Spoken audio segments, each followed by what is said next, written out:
I'm Bob Luther. I wrote the book, The First Apple, about the Apple-1s, made in Steve Jobs' garage in 1976. During the writing of the book, I came upon the Copson family, and their son, Joey Copson, had purchased a Apple-1 directly from Jobs in 1976. His brother told me how excited he was when it came and he opened it up. He said it was like a kid on Christmas morning opening up a train set. It stayed in the Copson family until recently, and after Joey died, he was a Vietnam veteran. It was put away in a closet and sat in a closet for many years.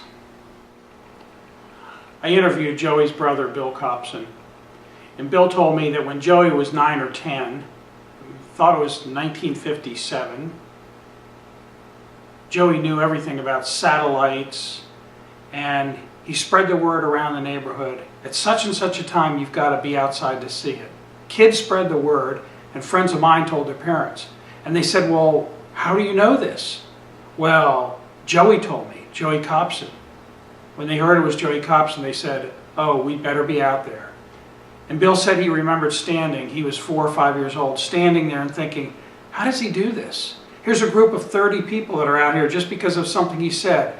And right to the minute, he goes, there it is. I remember looking up and I'm thinking, oh my God, it's true. And this bright object with no blinking lights goes shooting over, you know? I'm standing there thinking, this is unbelievable.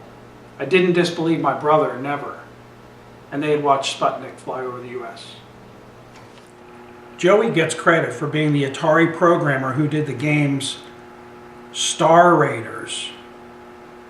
In 2007, Star Raiders was named one of the 10 most important video games of all time. His brother Bill told me stories about going and visiting Joey at the offices of Atari. Coincidentally, Apple founder Ron Wayne and Steve Jobs also worked at Atari, but probably did not know Joey. The Copsons lived in Palo Alto, California, in Silicon Valley, very close to where Steve Jobs lived. So Joey knew about Apple and Steve Jobs. Dan was a college friend of Steve Jobs, and on the famous trip to India that Jobs took, Dan was his traveling mate. And he was obviously very involved with the beginning of Apple here. Steve Jobs and Dan Kotke are in about 1976 with one of the very first Apple-1s. I spent quite a bit of time with Ron Wayne. He's the third co-founder of Apple. Nowhere near as well known, of course, as Steve Jobs and as Steve Wozniak. But Ron Wayne designed the first logo here for Apple Computer, and quite a guy. So there were about 200 Apple-1s first made by Steve Jobs and his small crew in his parents' garage in California. They were basically hand-built, and of the ones that survive today,